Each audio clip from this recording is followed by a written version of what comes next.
tout concourt au bien de ceux qui aiment Dieu. Voilà une sentence de saint Paul que je vous ai fort souvent répétée et qui a toujours animé la vie de notre institut. En ces temps d'épreuve pour l'Église et le monde, la divine providence manifeste aujourd'hui dans sa bonté la présence rassurante de saint Joseph. On ne se lasse point de parler de saint Joseph, d'étudier sa douce et sublime figure, d'inhaler le parfum qui se dégage de sa personne, parfum suave comme celui de la violette, parfum pénétrant et réconfortant qui émane d'une fleur si humble et si discrète. Dans sa vie d'ailleurs, tout nous attire et rien ne nous éloigne, ni même ne nous repousse. Les épreuves dont elle est traversée ont leur charme particulier, car elles se terminent par le repos, la paix contemplative de Nazareth, par le bonheur intime le plus délicieux qui ait réjoui la terre. Et c'est lui, Joseph, qui est l'étoile de ce ciel, l'instrument de cette félicité, laquelle, sans sa présence, eût été irréparablement troublée. Il ne connaîtra désormais que les joies après les amertumes de l'exil, et Dieu daignera lui épargner les douleurs du calvaire réservées à Marie. Sa vie fut calme comme celle du père de famille qui remplit le devoir de tous les jours, comme celle de l'humble artisan qui travaille avec un cœur rempli de foi et de l'amour de Dieu. C'est pourquoi à peine l'Église l'eut-elle montré aux fidèles que toutes les âmes se plurent à l'invoquer. Soyons donc reconnaissants envers la Sainte Église qui nous a révélé ce trésor et inspiré une telle dévotion. Trésor longtemps attendu et qui a préservé bien des âmes du désespoir, car la dévotion à Saint Joseph est une dévotion de famille qui nous ramène toujours à Jésus, à la sainte enfance, à l'aimable berceau de Noël. Chers séminaristes, laissez-moi vous expliquer d'abord comment l'Église a été amenée à nous le présenter et comment les heureuses évolutions de la doctrine catholique ont eu enfin leur terme admirable dans notre saint patriarche. Le Sauveur, notre Seigneur Jésus-Christ, a, voyez-vous, révélé à ses apôtres et à son Église toutes les vérités qui constituent la richesse de sa doctrine. Mais paradoxalement, ce sont les attaques des hérétiques qui ont permis à chacune de ces vérités de resplendir et d'illuminer le monde. Au cours des premiers siècles, l'Église bénéficiait déjà de la pleine possession de son trésor doctrinal. En effet, elle connaissait et croyait toutes ces vérités, depuis l'Immaculée Conception de Marie jusqu'à l'infaillibilité de Pierre, mais elle se contentait d'en jouir dans l'allégresse tranquille de l'adoration et de la reconnaissance, jusqu'au jour où elle fut contrainte de les défendre. Les uns déclarèrent que le Christ n'est pas Dieu, d'autres qu'il a seulement les apparences humaines, ceux-ci qu'il y a en lui une seule nature, ceux-là qu'on distingue en lui deux personnes, et que Marie, par conséquent, n'est pas la mère de Dieu. Aussitôt, elle consulte les églises anciennes qui se rattachent à Pierre, à Paul, à Jacques, à Jean, à tous les apôtres. L'Église reprend une à une chaque tradition. Elle en suit la chaîne et remonte ainsi jusqu'à la tradition apostolique. Après avoir constaté que la chaîne est ininterrompue et sûre, elle définit que Jésus-Christ est véritablement Dieu et véritablement homme, qu'il y a en lui deux natures, la nature divine et la nature humaine, mais une seule personne qui est le Fils de Dieu, fait homme. Ces vérités, profondément étudiées et nettement définies, offrent soudain aux yeux des fidèles, avec une splendeur nouvelle, l'admirable figure de Marie, Vierge sans tache et Mère de Dieu. Les chrétiens la connaissaient, l'aimaient, la vénéraient, mais peut-être jamais ils ne l'avaient vue si belle. Aussi désormais, ils s'attachent à elle de plus en plus. Il la prie, il la contemple avec le désir filial de lui plaire, de reproduire en d'eux ses traits immaculés. Saint Augustin la célèbre. Saint Bernard chante en son honneur un cantique de toute sa vie, dont les accents sont plutôt du ciel que de la terre.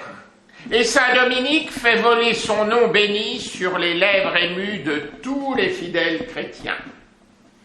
10 siècles vécurent ainsi des grâces de cette contemplation. Des millions d'âmes ferventes s'édifièrent à adorer le Père, le Fils, le Saint-Esprit dans leur relation avec Marie, devenue fille du Père, mère du Fils, épouse du Saint-Esprit. Voilà les perles que l'Église tira de son splendide écrin et qui ravissaient les chrétiens. Cependant, une ombre planait encore sur ces mystères. Au ciel, on apercevait bien l'adorable Trinité, dont le reflet rayonnait sur le monde et particulièrement à Nazareth. Dans l'humble maison de Marie, on retrouvait une autre Trinité. Mais si l'on connaissait Jésus et Marie, autant qu'une intelligence créée peut comprendre leur ineffable personne, le troisième terme échappait presque au regard. Quel était donc ce monument de discrétion et d'humilité, pourtant constitué chef de famille d'un foyer céleste? Qui était donc cet homme établi en autorité, chargé de représenter le Père, la première personne de la Sainte Trinité, qui commandait à Jésus et à Marie, au Fils de Dieu et à la Mère de Dieu, et qui était obéi avec empressement et respect? Dans l'Évangile, à peine était-il question de lui. Saint Luc se bornait à prononcer son nom. 2 évangélistes taisaient sa seule présence. Plus disert, Saint Matthieu le présentait en quelques phrases, sobres, mystérieuses, grandioses, à travers lesquelles jaillissait l'éclat d'une puissante lumière aussitôt contenue. La foi des fidèles se préoccupait de cette pieuse figure, silencieuse et résolue, modeste et active, de ce doux patriarche sur lequel, pendant de longues années, avaient reposé les destinées du monde. On se prit à l'aimer, à l'invoquer, et peu à peu, irrésistiblement, se profila la dévotion à Saint Joseph. Il est remarquable, voyez-vous, que cette dévotion ait pris son essor au XVe siècle, alors que l'Église était menacée d'un schisme effroyable, qu'il l'eût fait crouler si elle n'eût été bâtie sur le roc contre lequel les assauts de l'enfer ne sauraient prévaloir. Comme toujours, et aujourd'hui ne fait pas exception, les hérétiques, les méchants, les ennemis de Dieu et de son unique Église préparent sans le savoir des jours glorieux, des jours fastueux, des magnificences pour l'Église de Dieu, et vous les verrez. Ainsi la piété catholique est-elle complétée, satisfaite Ne restait plus dans l'ombre aucun des éléments admirables qui avaient coopéré à l'incarnation. Nous avions enfin compris Saint Joseph. L'Église nous a révélé ce trésor de guerre d'abord, où nous puisons nos armes de défense, et trésor de vertu ensuite, que nous pouvons imiter. Ce qui constitue l'originalité de Saint Joseph, son charme et ses mérites suréminents, c'est qu'il fut ici-bas l'image du Père. Il assuma si parfaitement sa fonction de Père nourricier auprès de Jésus que les évangiles attestent en bien des occasions qu'il passa pour être le Père véritable. Le Fils de Dieu, égal au Père éternel, devient le subordonné de Saint Joseph. Il reçoit de lui les soins, la nourriture, la protection. Ce bras de chair défend la divinité. Cette âme créée est si grande, si fidèle, qu'elle mérite la confiance de Dieu et que Dieu se repose sur elle de l'épanouissement de son propre Fils. Alors que toutes les créatures s'inclinent devant le Créateur et lui disent « Nous tenons tout de vous, absolument tout, rien de ce que nous possédons ne nous appartient en propre, et chaque battement de notre cœur doit être consacré à vous exprimer notre reconnaissance. » Ici, Dieu lui-même se montre reconnaissant envers sa créature. Et voici qu'il dit à Saint Joseph, « Je vous dois d'avoir aidé par vous dans l'épreuve. Je vous dois d'avoir pu accomplir heureusement l'œuvre de l'incarnation. Je vous dois d'avoir veillé sur la mère de mon fils et gardé le secret du roi. Je vous dois d'avoir imposé le respect autour de la personne de Marie et de celle de l'enfant. Par votre énergie, votre silence, votre discrétion, votre courage qui ne se lassait pas, votre promptitude de décision que rien ne déconcertait, vous avez été le bon serviteur à qui j'ai confié ma divine maison. » S'enorgueillait-il de ses incomparables prérogatives? Nullement. C'est bien de son âme, en effet, qu'on peut dire qu'elle est l'œuvre de la magnificence de Dieu. Magnificentia opus eius. Jésus l'a enveloppé de grâce, de lumière et d'amour avec une remarquable abondance. Il lui a témoigné sa reconnaissance, lui partageant très largement sa sainteté, ses gloires et ses mérites. Image du Père, gardien de la virginité de la Mère de Dieu, Père nourricier du Fils, chef de la Sainte Famille, voilà ses titres. C'est pourquoi si l'on parcourt les annales de l'Église, on y voit notamment au cours des derniers siècles, quand les dangers se montraient plus redoutables, comment les papes confièrent la barque de Pierre à la vigilance et à la puissance de Saint Joseph. Le bienheureux pape Pie IX consacra solennellement cette pieuse et insigne pratique, et c'est Léon XIII qui imposa, peut-on dire, la doctrine théologique du patronage de Saint Joseph sur l'Église. Le 8 décembre 1870, Pie IX proclama donc Saint Joseph patron de l'Église universelle. Celle-ci passait alors par de terribles tribulations. Ses ennemis la persécutaient et la menaçaient encore. C'est en ce jour-là que fut lancé le fameux décret qui marque une date, peut-être la plus grande dans l'histoire de la dévotion à Saint Joseph. Comme dans ces temps si tristes, y disait-on, l'Église se trouve de toutes parts attaquée par ses ennemis et tellement accablée par les calamités les plus graves que des hommes impies ont espéré voir enfin les portes de l'enfer prévaloir contre elle. Les vénérables prélats de tout l'univers catholique présentèrent leurs prières et celles des fidèles confiées à leurs soins au souverain pontife. afin qu'il daigne donner Saint Joseph pour patron à l'Église catholique. Ensuite, ces vœux s'étant renouvelés avec plus d'instance encore au Saint Concile Œcuménique du Vatican. Notre Saint-Père, le pape Pie IX, pressé par les derniers et déplorables événements, de se mettre ainsi que tous les fidèles sous le puissant patronage de Saint Joseph, et voulant donner ainsi satisfaction aux vœux des évêques, a solennellement déclaré Saint Joseph patron de l'Église catholique. Ce geste attendu, désiré, demandé par les fidèles et enfin accompli par le Père commun, était en même temps une prière. C'était le cri des apôtres, rappelez-vous, sur le lac, « Sauvez-nous, Seigneur, sauvez-nous, nous périssons ». Nous et non l'Église elle-même. Oui, nous périssons, mais non l'épouse sainte et immaculée de Christ, qui a reçu de son divin fondateur la promesse de sa pérennité et de sa fidélité à travers les âges.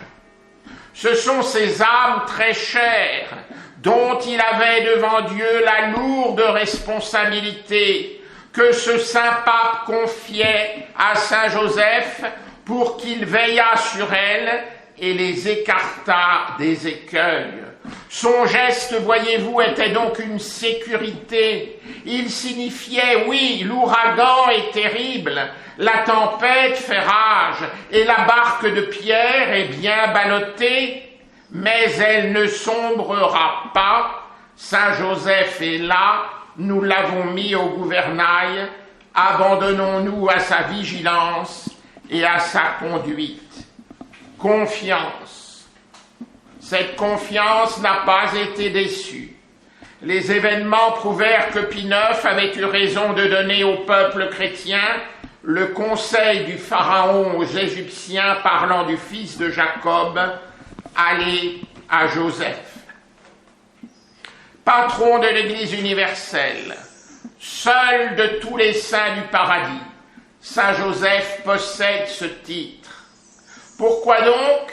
Le ciel, me direz-vous, est peuplé de tant d'élus qui seraient pour l'Église de si puissants protecteurs. Les apôtres formés par Jésus et qui par la parole et la souffrance établirent et propagèrent la société chrétienne, les martyrs dont le sang répandu dans l'arène et ailleurs fut une semence de baptisés, les docteurs qui par leur science éclairée et courageuse souvent firent rayonner et défendirent la foi catholique, ne rempliraient-ils pas avantageusement ce rôle? Non. C'est Saint Joseph que le pape, guidé par le Saint-Esprit, a choisi. La raison s'en comprend tout de suite. Pour illustre qu'ils soient, tous ces élus le sont moins que notre bien-aimé patron. Parmi les créatures humaines, voyez-vous, il n'en est pas de plus grande que Marie et Joseph. Et ils ont tous les deux gardé au ciel la place unique qu'ils occupaient sur la terre. Lorsqu'il fut question de choisir une patronne pour l'Église, rappelez-vous, les apôtres au Cénacle n'hésitèrent pas. Leurs regards unanimes se tournèrent vers Marie. De même, quand il fallut à l'Église un protecteur, en des temps très difficiles, le bienheureux pape Pie IX ne pouvait se tromper. Au peuple chrétien, il dit « Allez à Joseph ». C'est que la Sainte Famille, chers séminaristes, contenait en germe l'Église. La maison de Nazareth, comme nous le dira le pape Léon XIII, abritait l'Église naissante.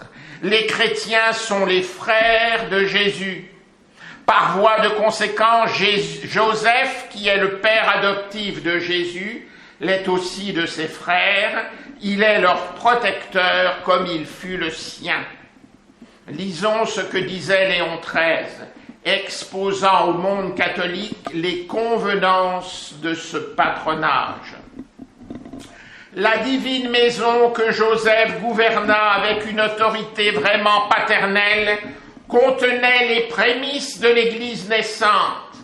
De même que la très sainte Vierge, la mère de Jésus-Christ, devint la mère de tous les chrétiens en les enfantant sur le calvaire, au milieu des suprêmes douleurs du Rédempteur, de même Jésus est l'aîné des chrétiens qui sont ses frères par droit d'adoption et de rédemption. Pour les mêmes raisons, saint Joseph regarde comme lui étant particulièrement confié la multitude des chrétiens qui composent l'Église, l'immense famille de Dieu répandue sur la terre. À titre d'époux de Marie et de père adoptif de Jésus, il a sur l'Église une autorité qu'on peut appeler paternelle. Il est donc naturel et très digne du bienheureux Joseph que comme il subvenait autrefois à tous les besoins de la Sainte Famille de Nazareth et l'entourait de sa protection, il couvre maintenant de son céleste patronage et défende l'Église de Jésus-Christ. Ce sont toujours les mêmes fonctions qu'il exerce. Il demeure le chef de la famille de Jésus, mais cette famille s'étant accrue et étant devenue aussi nombreuse que les étoiles du ciel, le ministère de Joseph s'est étendu sur toute la terre. L'Égypte entière était confiée au ministre du Pharaon. L'univers catholique est donné au Père de notre Seigneur Jésus-Christ. Léon XIII, dans cette page, insiste surtout sur le rôle rempli par saint Joseph dans la Sainte Famille, embryon de l'Église. Il y a encore d'autres motifs à cette préséance. Sa sainteté suréminente, par exemple, ou son titre de gardien de la très sainte Vierge. Mais il en est un qui les dépasse tous en valeur. Jésus fut son Fils. Alors quelle puissance est la sienne? Écoutez bien, chers amis, quelle puissance est la sienne. Le pieux Gerson, surnommé, comme vous le savez, le docteur Christianissimus, pouvait écrire cette parole qui paraît au premier abord audacieuse, mais retenez-la. Saint Joseph ne prie pas, il commande. Au ciel, il n'est pas déchu de sa dignité. Jésus lui reste soumis tout comme à Nazareth, et il n'a pas oublié ni les larmes qu'il a versées pour lui, ni les sueurs dont il a arrosé son pain, ni les souffrances qu'il a endurées pour le garder, l'élever, le sauver. Les saints livres nous assurent que Dieu fait la volonté de ceux qui le craignent. Tout concourt au bien de ceux qui aiment Dieu. Que ne fera-t-il pas pour saint Joseph, qui l'a entouré d'un si ardent et si constant amour? Notre Seigneur a annoncé que tous ceux qui se seront montrés charitables pour les plus petits d'entre les siens, il fera des princes dans le royaume éternel. Mais Joseph a fait mieux que d'avoir pitié des déshérités de cette vie. C'est de Jésus lui-même qu'il a pris soin. Protecteur de l'Église, saint Joseph la défendra contre tous ceux qui veulent la détruire. Tant ses ennemis de l'extérieur, toujours les mêmes, les disciples et successeurs d'Hérode, de Caïphe ou de Ponce Pilate qui s'en lavent les mains, que des ennemis intérieurs qui sont des disciples et des descendants de Judas, un des 12. Alors vous l'avez fort bien compris, saint Joseph est tout-puissant auprès de son divin Fils.